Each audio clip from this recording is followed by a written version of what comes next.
¿Recuerdas cuando tu abuela lavaba los trastes con un pedacito de jabón Sote que parecía durar eternamente? Ellos no tenían tutoriales de internet ni libros de economía doméstica.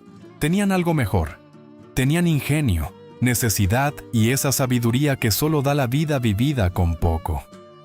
En las décadas de los 60, 70 y 80, cuando el salario mínimo no llegaba ni a los 40 pesos diarios, y una devaluación podía borrar los ahorros de toda una vida, las familias mexicanas desarrollaron trucos caseros que hoy parecerían magia. Hoy vas a descubrir 20 trucos domésticos ocultos que usaban los abuelos y que les ahorraron mucho dinero.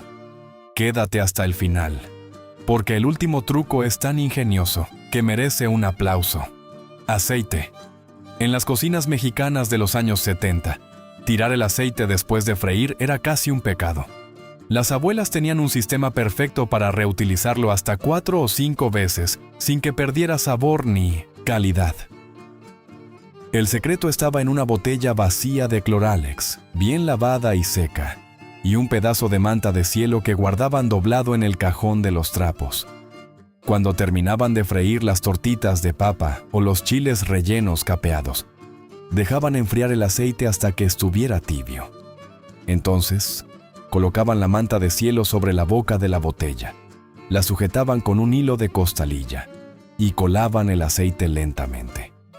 Los residuos de comida quedaban atrapados en la tela, y el aceite limpio bajaba dorado y transparente.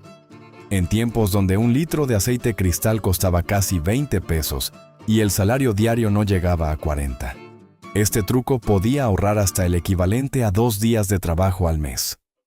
Las vecinas intercambiaban consejos sobre cuántas veces se podía usar. Algunas juraban que 5 era el límite. Otras estiraban hasta 7 si solo habían freído verduras. Lo importante era nunca mezclar el aceite de pescado con el de otras frituras. Ese olor a cocina económica, a aceite reusado con cuidado, era el perfume de la sobrevivencia mexicana, jabón Sote. Si había un producto sagrado en los hogares mexicanos, ese era el jabón Sote. Esa barra rosa o blanca que costaba menos de 5 pesos en los 70, no solo servía para lavar ropa, era medicina, limpiador multiusos y hasta repelente de insectos. Las abuelas lo rayaban con un cuchillo viejo sobre un plato de peltre y guardaban las escamas en un frasco de vidrio. Esas hojuelas servían para todo. Mezcladas con un poco de ceniza del anafre, hacían una pasta perfecta para tallar las ollas más tiznadas. Disueltas en agua caliente, se convertían en jabón líquido para trapear los pisos de loseta roja. Pero el truco más ingenioso era para los trastes. Cuando no había acción ni detergente, las abuelas tomaban un puñito de Sote rallado, lo mezclaban con tantita ceniza de leña y agua tibia, y obtenían un limpiador que dejaba los platos rechinando de limpios. En los recetarios que repartía la Conasupo durante los años 80, este truco aparecía como alternativa económica para familias de bajos recursos. El jabón Sote también servía para quitar manchas de grasa en la ropa, para lavar el cabello cuando no había champú. Y las abuelas más sabias lo frotaban en los marcos de las ventanas para espantar a las hormigas. Una sola barra podía durar más de un mes si se usaba con cuidado. Agua de lavadora. En las colonias populares de los años 70 y 80, donde muchas casas no tenían tinaco y el agua llegaba por tandeo, desperdiciar una sola gota era impensable. Las familias desarrollaron un sistema de reciclaje de agua que hoy llamaríamos ecológico, pero que entonces era pura necesidad. El agua del último enjuague de la lavadora, esa que salía casi limpia y con tantito jabón, se guardaba en tambos de 200 litros que las familias conseguían en las fábricas o en los tiraderos. Esa agua servía para jalar el baño, para trapear los pisos, para regar las macetas del patio. En las vecindades del centro de la Ciudad de México, donde vivían 3 o 4 familias compartiendo un solo baño, el agua jabonosa de los trastes se usaba para el primer trapeado del piso. Después, se daba una pasada con agua limpia, pero solo un poco. Los niños aprendían desde chiquitos a bañarse con un solo balde de agua. Primero se mojaban, luego se enjabonaban con el agua cerrada y al final se enjuagaban rápido. Ese hábito de ahorrar agua no venía de la conciencia ambiental. Venía de las facturas, del tandeo, de los tiempos en que abrir la llave y que no saliera nada era cosa de todos los días. Calcetines zurcidos. Comprar calcetines nuevos cada vez que se agujeraban era un lujo que pocas familias podían darse. Por eso las abuelas dominaban el arte del zurcido, esa técnica de coser tan finamente que el remiendo casi no se notaba. El secreto estaba en el hilo. No cualquier hilo servía para zurcir calcetines porque se rompía con el roce del zapato. Las abuelas usaban el hilo grueso que venía en las costalillas de harina, ese que cerraba los costales de la marca Selección San Miguel o de otras harineras. Ese hilo era resistente, del mismo grosor que el tejido del calcetín, y duraba más que el material original. El proceso era casi un ritual. La abuela se sentaba junto a la ventana para aprovechar la luz, colocaba un huevo de madera dentro del calcetín para tensarlo, y comenzaba a tejer con aguja e hilo, creando una red que cubría el agujero. Los calcetines podían zurcirse 3 o 4 veces antes de jubilarse definitivamente, y cuando ya no servían ni para los pies, se convertían en trapos para sacudir o en relleno para las almohadas del perro. Nada se tiraba. Todo tenía una segunda vida. Cáscara de papa. Este truco parece inventado, pero está documentado en los recetarios que la Secretaría de Educación Pública repartía en las escuelas durante los años 60. Las ollas de peltre, esas azules o verdes con puntitos blancos que todas las casas mexicanas tenían, se manchaban con el uso. El sarro del agua, la grasa quemada y el cochambre las dejaban opacas y feas. Las abuelas descubrieron que la cáscara de papa hervida era el mejor limpiador. El proceso era simple. Después de pelar las papas para el caldo o el puré, guardaban las cáscaras en un platito. Las servían en la olla manchada con un poco de agua durante 15 minutos. El almidón de la papa se combinaba con el calor y aflojaba toda la mugre pegada. Después, solo bastaba tallar con un estropajo y la olla quedaba como nueva. Este truco ahorraba el gasto en fibras metálicas y en productos de limpieza. Además, las cáscaras ya hervidas servían como alimento para las gallinas del patio o para el puerquito que algunas familias criaban en el traspatio. El ciclo era perfecto. Nada se desperdiciaba, todo se aprovechaba. Cebolla. En las cocinas mexicanas donde se freía a diario, donde el comal no descansaba y el aceite siempre estaba caliente, los olores se acumulaban hasta impregnar las paredes. Las abuelas yucatecas tenían un remedio infalible que se extendió por todo el país. Tomaban una cebolla morada, la partían a la mitad y la dejaban sobre la mesa de la cocina durante toda la noche. La cebolla absorbía los olores de la fritanga como si fuera una esponja mágica. Al día siguiente, la tiraban y el aire de la cocina olía fresco, casi limpio. Este truco también servía para quitar el olor a pintura nueva, a humedad o a cigarro. En las vecindades donde las cocinas no tenían ventilación, la cebolla partida era una presencia constante junto al molcajete y el metate. Algunas abuelas añadían clavos de olor a la cebolla para que, además de absorber lo malo, perfumara con su aroma especiado. Era ciencia, casera. Era sabiduría de mercado. Era el México que resolvía todo con lo que tenía a la mano. Periódico. Limpiar vidrios con productos comerciales era un gasto innecesario para las familias de antes. Las abuelas tenían un método que dejaba las ventanas más brillantes que cualquier Windex.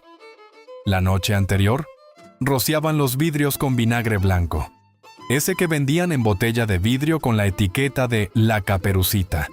Dejaban que el vinagre actuara toda la noche, aflojando la mugre y las manchas de grasa. Al día siguiente, tomaban hojas de periódico, las arrugaban en bola y tallaban los vidrios en círculos. El resultado era mágico. Los vidrios quedaban transparentes, sin rayas, brillando con el sol de la mañana. Este truco aparecía incluso en los anuncios de vinagre que pasaban por Canal 2 en los años 70. El secreto estaba en la tinta del periódico, que actuaba como pulidor suave, y en el ácido del vinagre, que disolvía la grasa sin dejar residuos. Las señoras se pasaban el tip en el mercado, en la cola de la tortillería, en las pláticas del lavadero comunitario. Así se transmitía el conocimiento antes de que existiera Internet. Moneda. Este truco suena a superstición, pero tiene su lógica. En las zonas rurales de Veracruz y el sureste mexicano, las abuelas ponían una moneda de 10 centavos de cobre en la olla donde remojaban los frijoles. Decían que así no se echaban a perder durante la noche, especialmente en tiempo de lluvias cuando la humedad pudría todo. El cobre tiene propiedades antibacterianas comprobadas por la ciencia moderna. Nuestras abuelas lo sabían por intuición y experiencia. La moneda se lavaba bien antes de usarla y se guardaba en el cajón de la cocina solo para ese propósito. Algunas familias usaban la misma moneda durante años, puliéndola con limón y sal para mantenerla brillante. Los frijoles amanecían perfectos, listos para la olla de barro que herviría toda la mañana en el fogón de leña. Era un truco simple, casi mágico, que ahorraba el desperdicio de comida en tiempos donde cada grano contaba. Betún casero. Comprar betún para zapatos era un gasto que muchas familias evitaban con este truco que circulaba entre los militares jubilados y los lustradores de los portales. La receta era simple pero efectiva. Se rallaba jabón zote y se mezclaba con aceite quemado de cocina, ese que ya estaba oscuro y no servía para freír. Se calentaba a fuego bajo hasta formar una pasta negra y espesa. Esa mezcla se guardaba en una lata vacía de chiles la costeña y duraba meses. Para bolear los zapatos, se aplicaba la pasta con un trapo viejo. Se dejaba secar unos minutos y se sacaba brillo con un cepillo de cerdas duras o con un trapo de franela. Los zapatos quedaban negros y brillantes, listos para la misa del domingo o para ir a la escuela. El truco era tan efectivo que algunos lustradores del centro histórico lo usaban mezclado con betún comercial para estirar su mercancía. Era el México de las soluciones caseras, donde la necesidad era la madre de todos los inventos. Tortillas duras. En ningún hogar mexicano que se respetara se tiraban las tortillas duras. Esos discos de maíz que amanecían tiesos y quebradizos tenían más vidas que un gato. Las abuelas las convertían en totopos caseros, friéndolas en aceite y espolvoreándolas con sal. Esos totopos servían para los frijoles, para el guacamole, para los chilaquiles del domingo. Si no había aceite suficiente, las tostaban directamente en el comal hasta que quedaran crujientes. Las tortillas muy pasadas se remojaban en agua con sal y se molían en el metate para hacer masa. Esa masa servía para hacer gorditas o tlacoyos, mezclada con un poco de manteca. Y si ya estaban demasiado duras hasta para eso, se rompían en pedacitos y se las daban a las gallinas del patio. El desperdicio de comida era un concepto que no existía. Todo se transformaba, todo se aprovechaba. Las tortillas contaban historias. Las del lunes eran frescas y suaves. Las del martes servían para quesadillas. Las del miércoles se volvían chilaquiles. Las del jueves alimentaban a los animales. Nada se perdía en el ciclo perfecto de la cocina mexicana. Almidón. Las camisas almidonadas eran símbolo de elegancia y pulcritud. Pero comprar almidón en las tiendas era un gasto que las familias evitaban con un truco heredado de generaciones. El agua donde se había cocido el arroz, esa que normalmente se tiraba, era almidón puro. Las abuelas la colaban y la guardaban en una botella de refresco vacía. Cuando planchaban las camisas del abuelo o los uniformes de los niños, rociaban la tela con esa agua de arroz antes de pasar la plancha caliente. El resultado era una tela firme, con ese acabado profesional que parecía de tintorería. Algunas añadían unas gotas de esencia de Modestin lavanda, comprada en el mercado de Sonora, para que la ropa oliera a limpio. Este truco ahorraba el gasto del almidón comercial y aprovechaba algo que de otra forma se hubiera ido por el caño. Las señoras que lavaban ajeno cobraban extra por almidonar, pero con este secreto, cualquier familia podía tener ropa impecable sin gastar de más. Veladoras. Las veladoras eran artículo de primera necesidad en el México de antes. Servían para los apagones, para los altares, para las noches sin luz eléctrica en las colonias que apenas se urbanizaban. Las abuelas descubrieron que poniendo las veladoras en el congelador, durante unas horas antes de usarlas, la cera duraba casi el doble. El frío endurecía la parafina y hacía que se derritiera más lento. Este truco se pasaba de boca en las novenas, en los velorios, en las fiestas patronales donde las velas eran gasto obligado. Algunas señoras compraban las veladoras al mayoreo en el mercado de la Merced y las congelaban todas antes de guardarlas en el ropero. Cuando llegaba diciembre y había que poner el nacimiento con sus lucecitas de vela, el ahorro se notaba. Era un truco simple pero efectivo, como casi toda la sabiduría de las abuelas. Azúcar. El azúcar era cara y había que estirarla.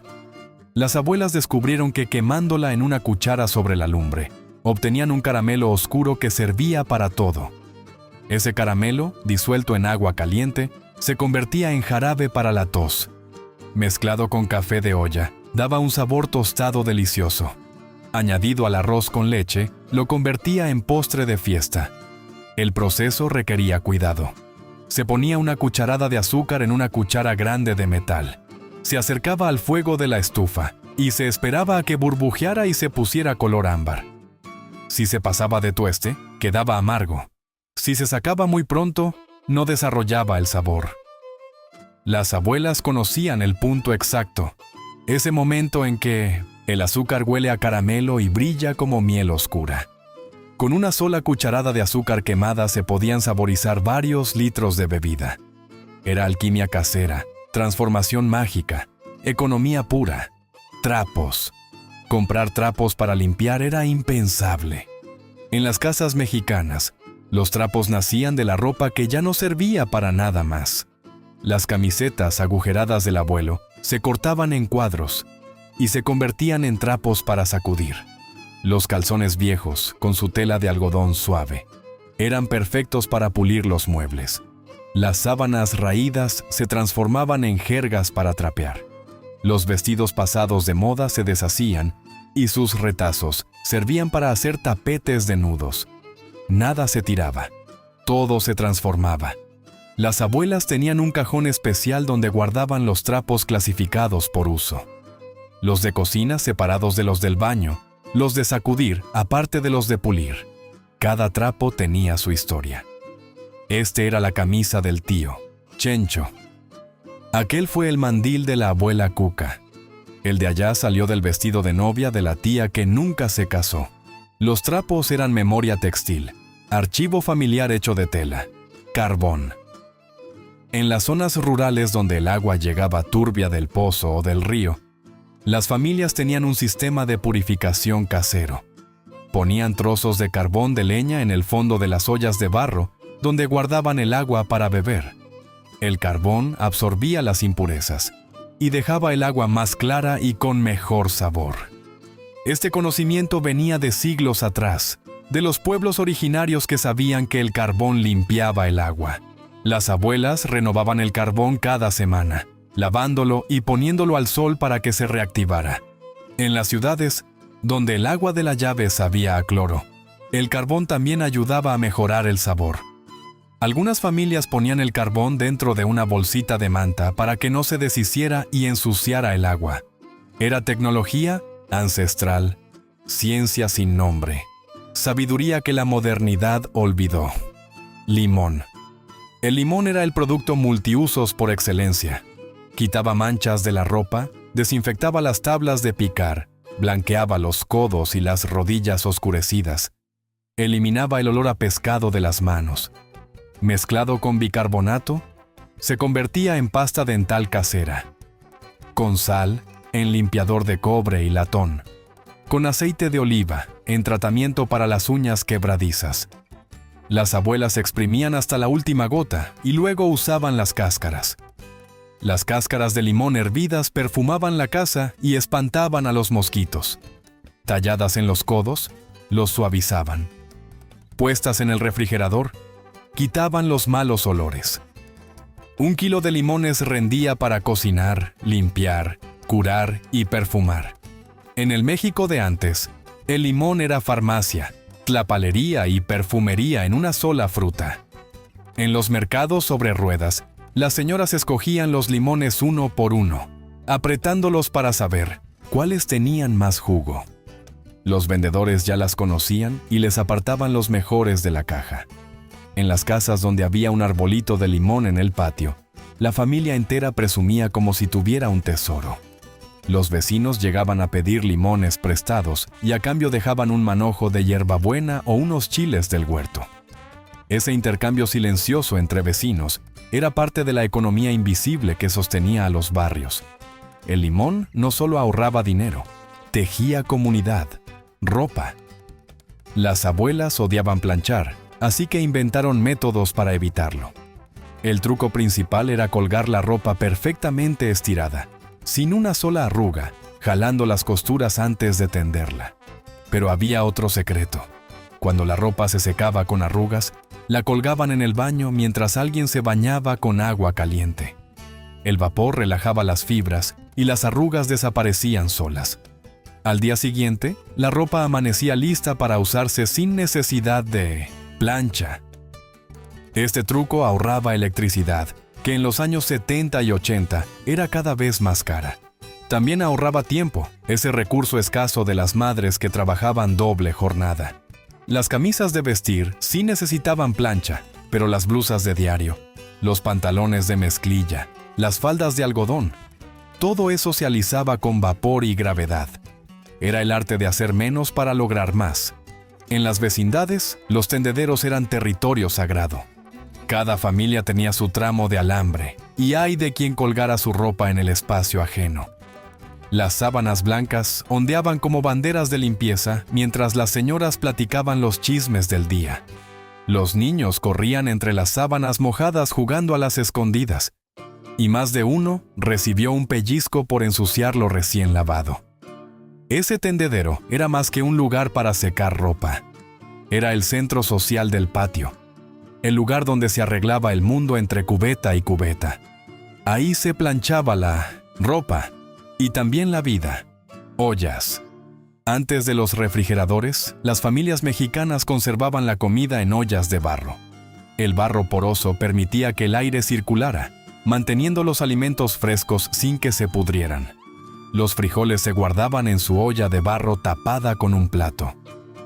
El agua se mantenía fresca en cántaros de barro que sudaban por fuera. Las tortillas se envolvían en servilleta de tela y se guardaban dentro de un chiquihuite forrado con hojas de plátano. Cuando llegaron los refrigeradores, muchas familias siguieron usando el barro porque la comida sabía mejor. Los frijoles del refrigerador nunca tuvieron el mismo sabor que los de la olla de barro junto al fogón. El barro era tecnología milenaria, herencia de los abuelos de los abuelos. Hoy esas ollas se venden como artesanía, pero antes eran herramientas de supervivencia.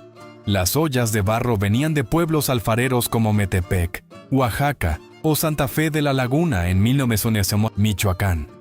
Las familias las compraban en las ferias patronales o directamente a los alfareros que pasaban por los barrios cargando sus mercancías en burro.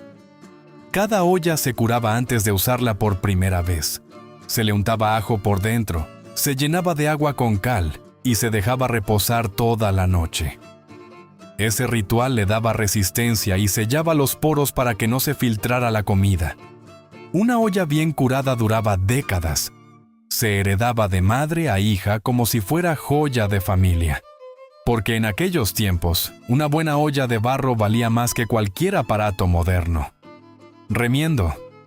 Las medias de nylon eran caras y delicadas. Un solo rasguño podía iniciar una carrera que arruinara toda la prenda. Las abuelas tenían un truco para detener las carreras antes de que avanzaran. Aplicaban una gota de esmalte de uñas transparente en el inicio del rasgado. El esmalte sellaba los hilos y evitaba que la carrera siguiera creciendo. Algunas usaban jabón húmedo en 1900 lugar de esmalte, frotándolo sobre el inicio de la carrera. Las medias con carreras pequeñas se seguían usando debajo de pantalones o faldas largas. Solo las medias completamente arruinadas se tiraban. Y ni siquiera del todo. Se cortaban en tiras y se usaban para amarrar las plantas del jardín o para hacer moños decorativos. Una sola media tenía 3 o 4 vidas antes de desaparecer. Era moda circular antes de que el concepto existiera. Secreto. ¿Recuerdas que te mencioné que el último truco era muy ingenioso? Se trata de uno simple, pero poderoso.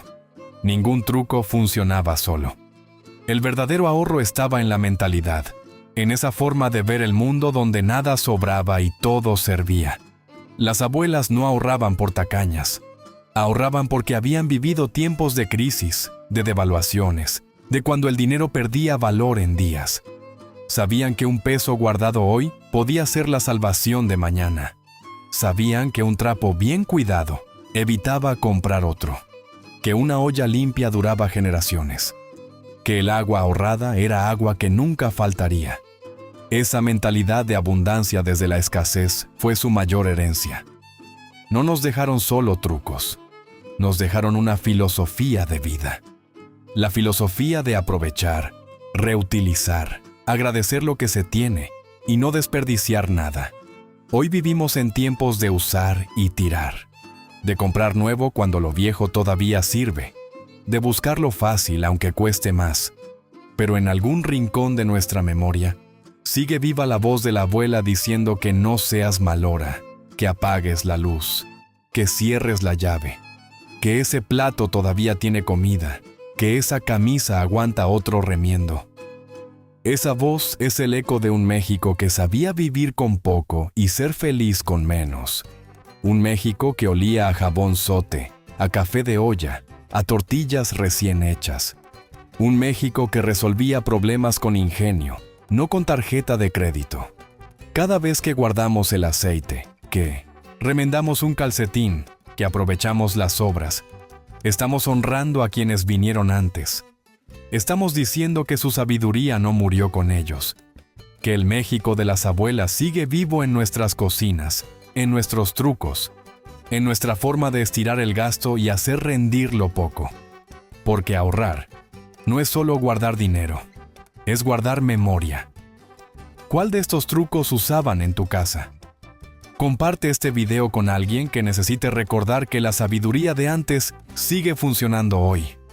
Dale me gusta y suscríbete para seguir viajando juntos al México que nos enseñó a vivir con ingenio, con cariño y con el corazón bien puesto.